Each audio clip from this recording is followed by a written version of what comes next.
Shri K J Jacob മാധ്യമ പ്രവർത്തകൻ നമ്മോടൊപ്പം ചേരുകയാണ്. ശ്രീ കെ ജെ ജേക്കബ്, ഈ ടൗൺഷിപ്പ് യാഥാർത്ഥ്യമാകുമ്പോൾ ഇതിൽ കാണേണ്ട കാര്യങ്ങൾ എന്തൊക്കെയാണ് ഒരു മാധ്യമ പ്രവർത്തകൻ എന്ന നിലയിൽ?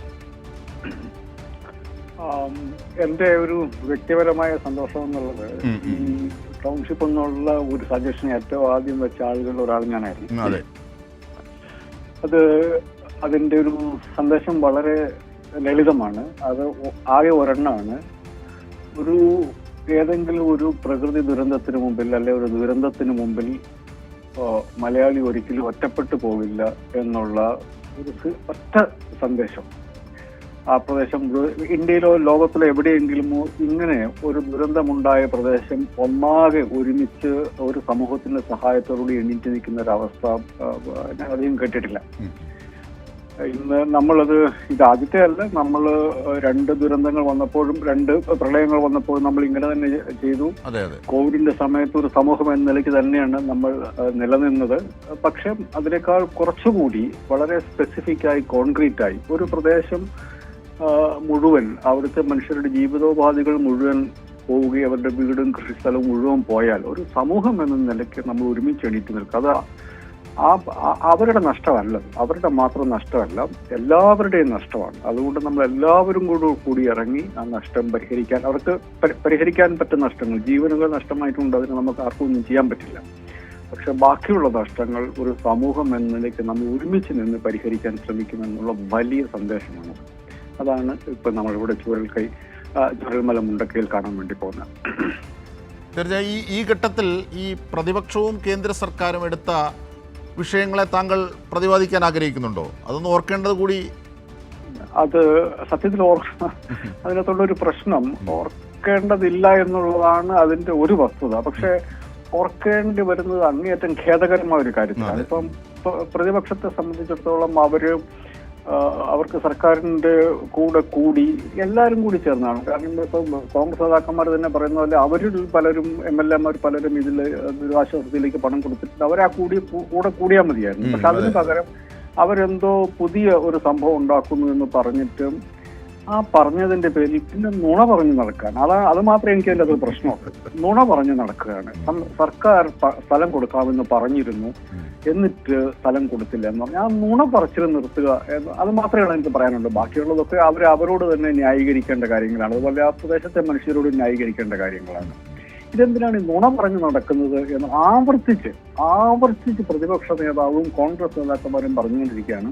സംസ്ഥാന സർക്കാർ സ്ഥലം കൊടുക്കാമെന്ന് പറഞ്ഞിരുന്നു. അപ്പോൾ റവന്യൂ, അതുമായി ബന്ധപ്പെട്ട കാര്യങ്ങൾ ഏകോപിപ്പിച്ച് റവന്യൂ മന്ത്രി കെ രാജൻ പറയുന്നത് അങ്ങനെ ഒരു കാരണവശാലും സംസ്ഥാന സർക്കാരിൽ ആരും ചോദിച്ചിട്ടുമില്ല, കൊടുക്കാമെന്ന് പറഞ്ഞിട്ടുമില്ല എന്ന് മാത്രമല്ല, അത് സർവകക്ഷി യോഗത്തിലെ തീരുമാനം ഒരു സ്ഥലത്ത് ഒരുമിച്ച് ഒരു ടൗൺഷിപ്പ് ഉണ്ടാക്കുക എന്നുള്ളതായിരുന്നു. അതുകൊണ്ടാണ് മറ്റ് സ്പോൺസർമാരെ ഒക്കെ കൂട്ടി, പലതരത്തിലുള്ള ആളുകളെ കൂട്ടി സംസ്ഥാന സർക്കാർ പല യോഗങ്ങൾ നടത്തിയാണ് ഇങ്ങനൊരു തീരുമാനത്തിലേക്ക് വരുന്നത്.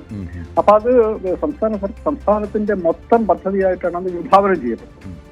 അത് സംസ്ഥാനം എന്ന് പറഞ്ഞത് CPM CPI അല്ലെങ്കിൽ ഇടതുപക്ഷ ജനാധിപത്യ LDF അല്ല. അത് സംസ്ഥാന സർക്കാരിന്റെ പദ്ധതിയാണ്.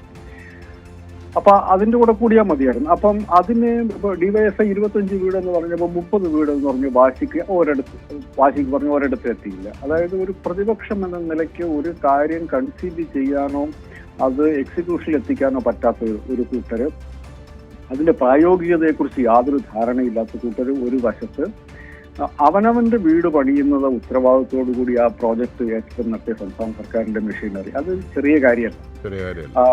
ഞാൻ LDFും UDFും തമ്മിലൊരു വ്യത്യാസമായിട്ട് ഞാനത് കാണുന്നത്, നമ്മുടെ സർക്കാർ സംവിധാനങ്ങൾ ഒരു കാര്യം ചെയ്യണമെന്നുണ്ടെങ്കിൽ അവർക്ക് 1000 നൂലാമാലകളുണ്ട്. ആ നൂലാമാലകൾ ഭേദിച്ച് മാത്രമേ നിങ്ങൾക്ക് കാര്യങ്ങൾ ചെയ്യാൻ വേണ്ടി പറ്റൂ. കാരണം അതൊക്കെ ഓരോ സമയത്ത് ഉണ്ടാക്കി വെച്ചിരിക്കുന്ന ചട്ടങ്ങളും നിയമങ്ങളൊക്കെയാണ്. അതിൻ്റെതായ സാങ്കത്യങ്ങളുണ്ടാവും. അപ്പൊ അതിന് ഓരോന്നും മറികടന്ന് അതിന്റെ പിറകെ നിന്നെങ്കിൽ മാത്രമേ അത് മുമ്പോട്ട് പോകാൻ പറ്റൂ. റവന്യൂ മന്ത്രി കെ രാജൻ എന്ന് പറയുന്ന മനുഷ്യന്റെ കമ്മിറ്റ്മെന്റ് ഈ കാര്യത്തിൽ, ഇപ്പൊ മുഖ്യമന്ത്രി ഉണ്ടാവും, മറ്റു ഓപ്പറേഷണൽ മന്ത്രിമാരുണ്ടാവും, ഉദ്യോഗസ്ഥന്മാരൊക്കെ ഉണ്ടാവും. പക്ഷെ അപ്പോഴും ഞാൻ ഓർക്കുന്നത് കെ രാജൻ എന്ന് പറയുന്ന മന്ത്രി അതിൽ നേരിട്ട് കൊടുത്ത ശ്രദ്ധ, എനിക്ക് തോന്നുന്നു അദ്ദേഹം വീട് വെച്ചിട്ടുണ്ടാവും എന്ന് എനിക്കറിയത്തില്ല. പക്ഷെ അദ്ദേഹം വീട് വെച്ചിട്ടുണ്ടെങ്കിൽ തന്നെ ഇത്രയും ശ്രദ്ധ അദ്ദേഹത്തിന് സ്വന്തം വീടിന്റെ കാര്യത്തിൽ അദ്ദേഹം കൊടുത്തിട്ടുണ്ടാവാനുള്ള സാധ്യതയില്ല.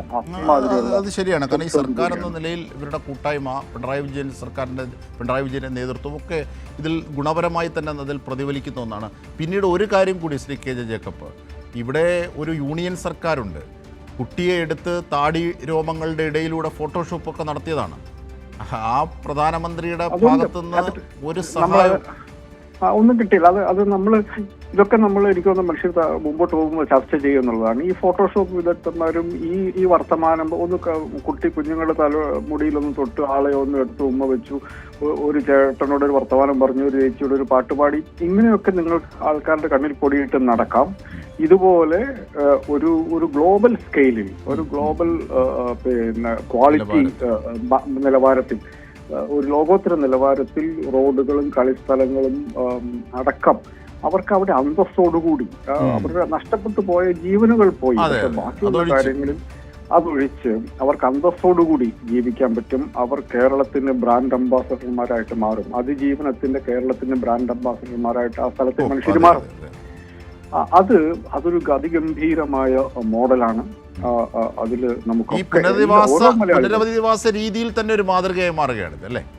തീർച്ചയായിട്ടും. കാരണം അതിനകത്ത് വേറൊരു പ്രശ്നമുണ്ട്. ഇപ്പം പലരും ചോദിക്കും, അവിടെ ആളുകൾക്ക് പണം കൊടുത്താൽ പോരായിരുന്നു, അവർ കൊണ്ടുപോയി വീട് വെച്ചാൽ പോരാ. അപ്പൊ പ്രശ്നം എന്താണെന്ന് ചോദിച്ചിട്ടുണ്ടെങ്കിൽ അവരെവിടെയെങ്കിലും കൊണ്ടുപോയി വീണ്ടും, അത് സാധാരണക്കാരായ മനുഷ്യരാണ്. അപ്പൊ അവരെ സംബന്ധിച്ചിടത്തോളം കിട്ടുന്ന പൈസ എവിടെയെങ്കിലും കൊണ്ടുപോയി വീട് വെക്കുമെന്നും നമുക്കറിയില്ല. വീണ്ടും ഒരു പിന്നെ വെള്ളപ്പൊക്കം കൂടി വന്നു കഴിഞ്ഞിട്ടുണ്ടെങ്കിൽ അല്ല ഒരു ഉരുൾപൊട്ടലും കൂടെ, അപ്പൊ അതിൽ കൂടി കുറച്ചുകൂടെ സുരക്ഷിതമായ രീതിയിൽ കൂടിയാണ് ഈ വീട് പണിയുന്നത്. ഇപ്പൊ ഞാൻ മനസ്സിലാക്കിയെടുത്തോളം ഇപ്പൊ ഒരു നില ഉള്ള വീടാണ് പണിയുന്നത്. അവർക്ക് ആവശ്യക്കാർക്ക് ഇനി വീണ്ടും 2-3 നിലകൾ കൂടി പണിയാം.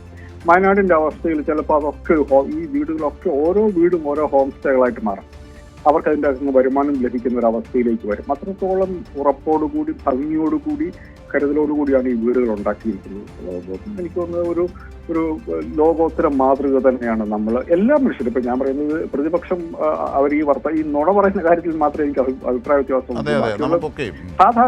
സാധാരണക്കാരായ കോൺഗ്രസ്സുകാരും UDFകാരും ഒക്കെ ഈ പദ്ധതിയിൽ അവർക്ക് അഭിമാനിക്കാനുള്ള അവകാശമുണ്ട്. കാരണം നമ്മളെല്ലാവരും കൊടുക്കുക. അത് ഒരു രൂപ കൊടുത്ത ആൾക്കാർക്ക് പോലും അതിൽ അഭിമാനിക്കാനുള്ള അവകാശം, 1 രൂപ കൊടുത്തില്ലെങ്കിലും മലയാളികൾ എന്ന നിലയ്ക്ക് നമുക്കതിൽ അഭിമാനിക്കാനുള്ള വകയുണ്ട്.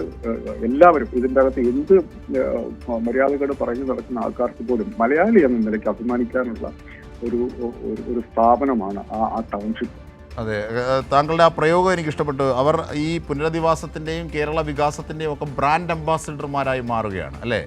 ആണ്. നമ്മുടെ സസ്റ്റൈനബിലിറ്റിയുടെ മാത്രമല്ല, ഇത് ഒരു പിന്നെ ആരും ഒറ്റയ്ക്കല്ല എന്നുള്ള തോന്നലുണ്ട്. നിങ്ങൾ വീണുപോയാൽ നിങ്ങൾ ഒറ്റയ്ക്കല്ല. കേരളത്തിന്റെ റെസിലിയൻസിന്റെ അംബാസഡർമാരാണ്. അതായത് അതിന്റെ കൃത്യം മലയാളം വാക്ക് എനിക്ക് വരുന്നില്ല. അത് നമ്മൾ വീണ്ടെടുപ്പിന്റെ പിന്നെ പിടിച്ചു നിൽക്കലിന്റെ ഒക്കെ ബ്രാൻഡ് അംബാസഡർമാരും സിംബലുകളുമാണ് അവിടുത്തെ മനുഷ്യർ. ആ പ്രോജക്റ്റ് അത് അതിഗംഭീരമായിട്ടുള്ള ഒരു ഉദാഹരണമാണ്. ചരിത്രത്തിലേക്ക് നമ്മൾ രേഖപ്പെടുത്തി വെച്ച് വെക്കുന്ന ഏറ്റവും വലിയ സംഭവങ്ങളിൽ ഒന്നതാണ്. തീർച്ചയായും വളരെ നന്ദി ഈ ഘട്ടത്തിൽ ഞങ്ങളോട് പങ്കുചേർന്നതിന് ശ്രീ KJ ജേക്കബ്, മുതിർന്ന മാധ്യമ പ്രവർത്തകൻ.